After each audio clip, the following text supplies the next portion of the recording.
Tem o caso daquele trabalhador Phineas Gage, eu acho que fala. Que ele. Acho que ele era minerador, alguma coisa assim, um trabalhador e tal. Aconteceu uma explosão onde ele estava trabalhando e um ferro atravessou o córtex pré-frontal dele, É, que é a área do cérebro onde você toma decisões racionais e tal, né? sim.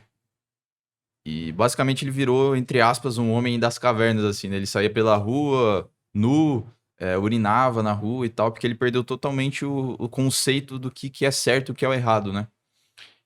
Então, isso por si só já no meio que coloca a prova de que essa vertente de que a mente é material é mais correta.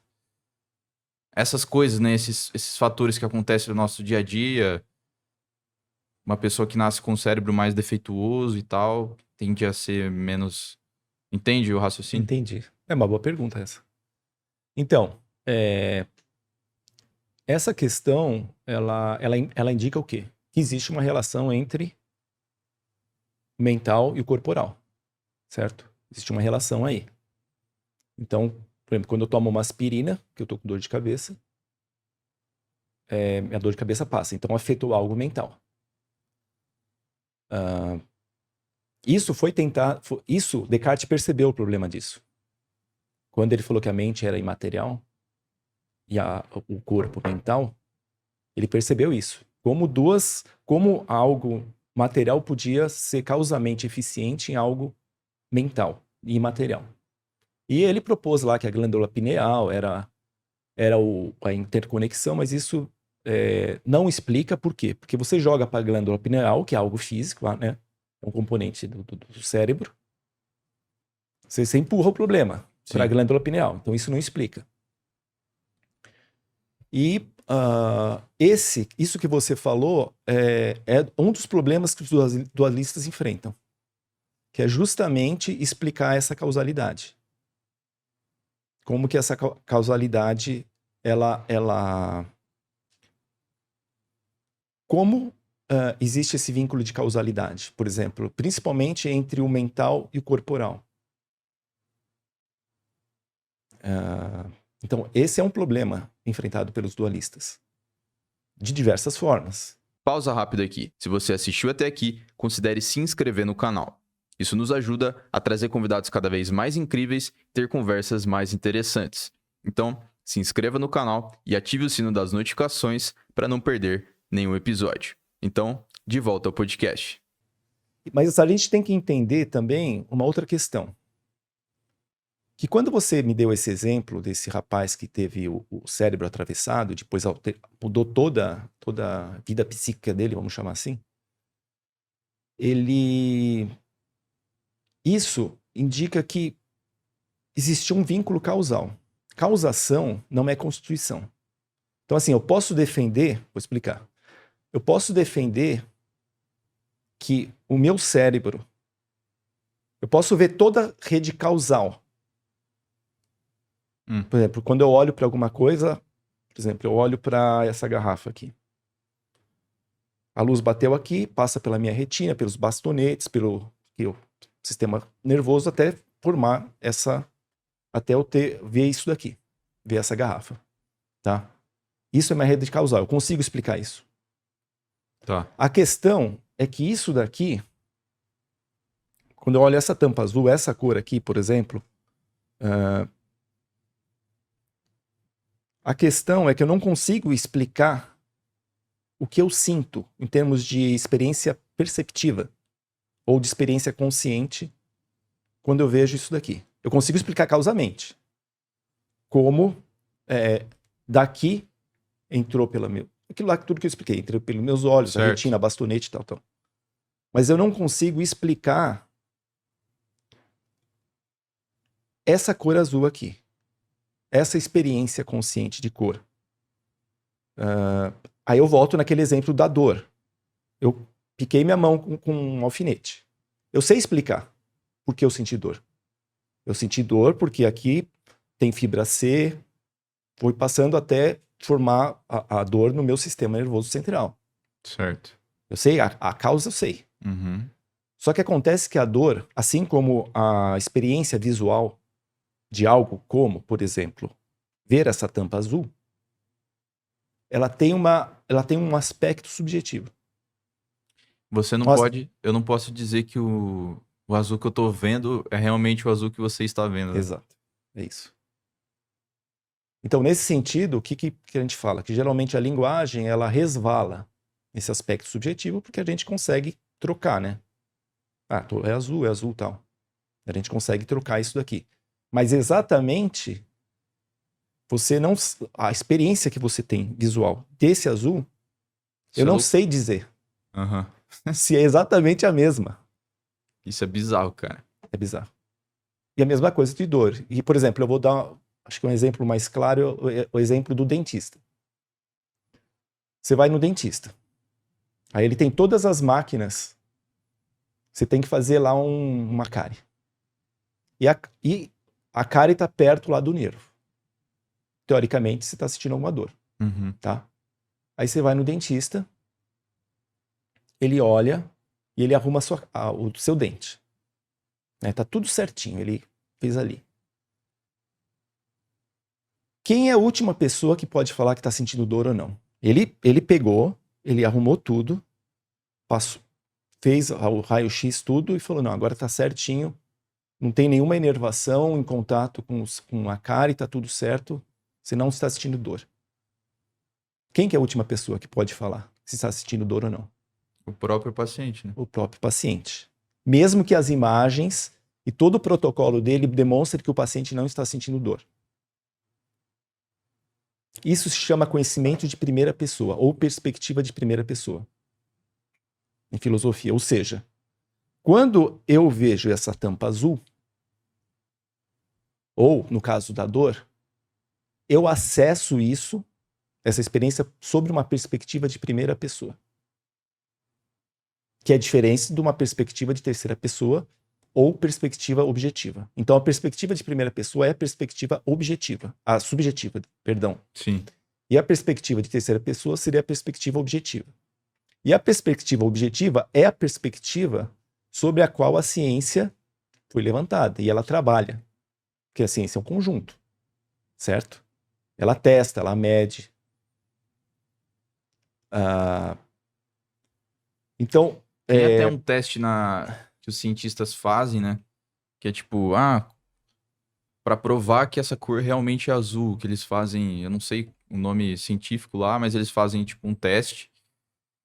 E eles falam, não, ó, tem essa pigmentação porque esses números são esses e tal, mas não tem como provar que o azul, essa cor que você tá vendo de qualquer forma, é o azul que eu vejo, né? exato. Porque existe uma experiência subjetiva envolvida nessa experiência perceptiva.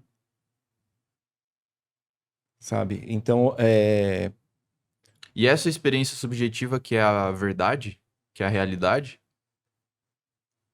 eu diria que é real. Porque você tem acesso a ela. Você tem um acesso epistêmico, que a gente chama, a ela. Lógico, tem filósofos.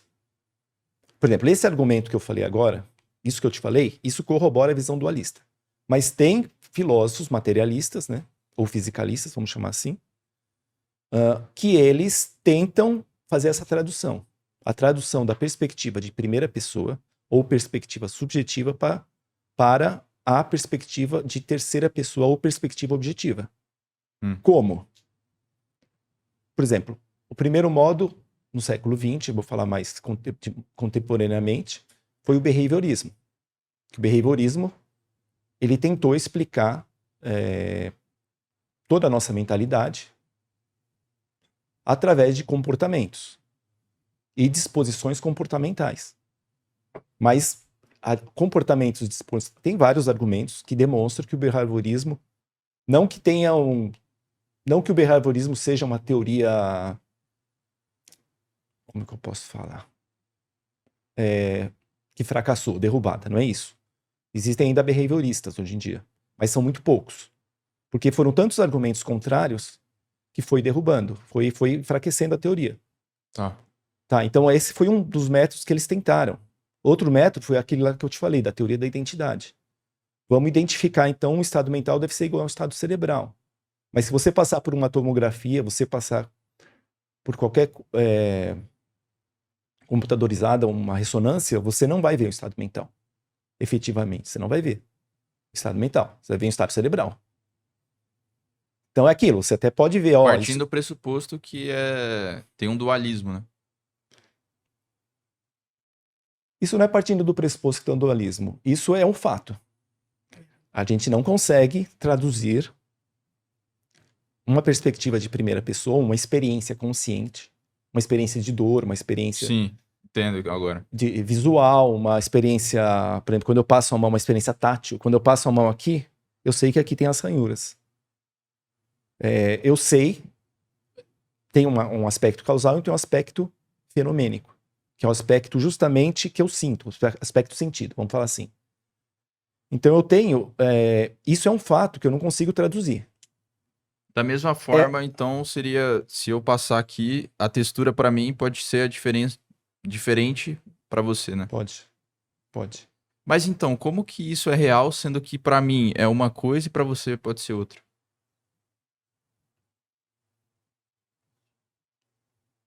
É real. Então, essa é uma boa pergunta.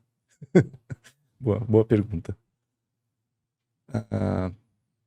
Então, aí a gente cai naquele ceticismo extremo, né? Se você entrar no ceticismo extremo, você não tem uma resposta para isso, né? Então, a gente tende pela linguagem, como a gente consegue se comunicar, a gente pode falar que, em certa medida, sim, isso é real. Ceticismo extremo é um nome bem pejorativo, né, cara? Ceticismo extremo, Mas assim, o que eu queria deixar claro é que isso é um fato. A gente não consegue traduzir Total. totalmente a visão, a perspectiva de primeira pessoa para uma perspectiva de terceira pessoa. E aí tem todo um debate. Uhum. Né? Então tem várias linhas de trabalho, que nem dentro da neurociência, que estão tentando reduzir, traduzir essa questão, explicar fisicamente ou materialmente o que a sensação é, o que é uma sensação, o que é uma experiência consciente é. E tem outra vertente, que são os dualistas, que eles defendem que não é possível. E se não é possível, o que é isso? Qual é a natureza disso? E aí dá margem para você pensar várias coisas. Que nem para Descartes, o que era isso? Era alma. A mente era alma.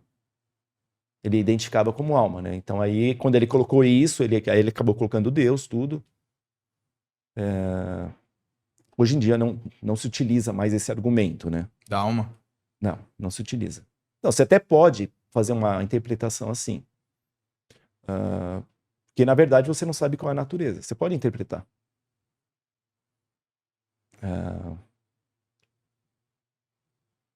Mas, então, assim, existe um fato e existem correntes de pesquisa tentando, dentro da filosofia e dentro das neurociências, tentando explicar o que é isso. Mas voltando ao ceticismo extremo, como que esse dualismo bate o ceticismo? Dizendo que... Pode falar. Porque você sente. Não tem como você negar que você não sente.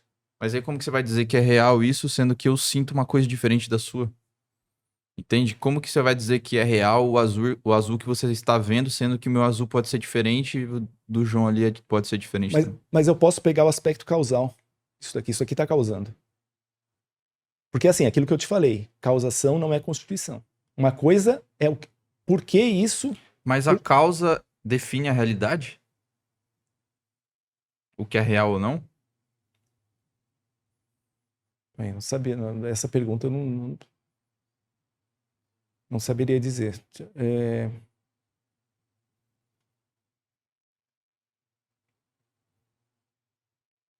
Eu creio. É que assim, geralmente a gente trabalha com causação para responder os porquês das coisas. Por que eu estou vendo esse azul? Porque tem um comprimento de onda, que eu consigo explicar porque eu estou vendo e você está vendo. Então, assim, nesse sentido, eu posso falar, não, isso aqui é real. Isso aqui é real. Mas a questão é da sensação. Porque ela pode ser real para mim e pode ser real para você. Ela não precisa ser igual. Entendeu? Então tem isso.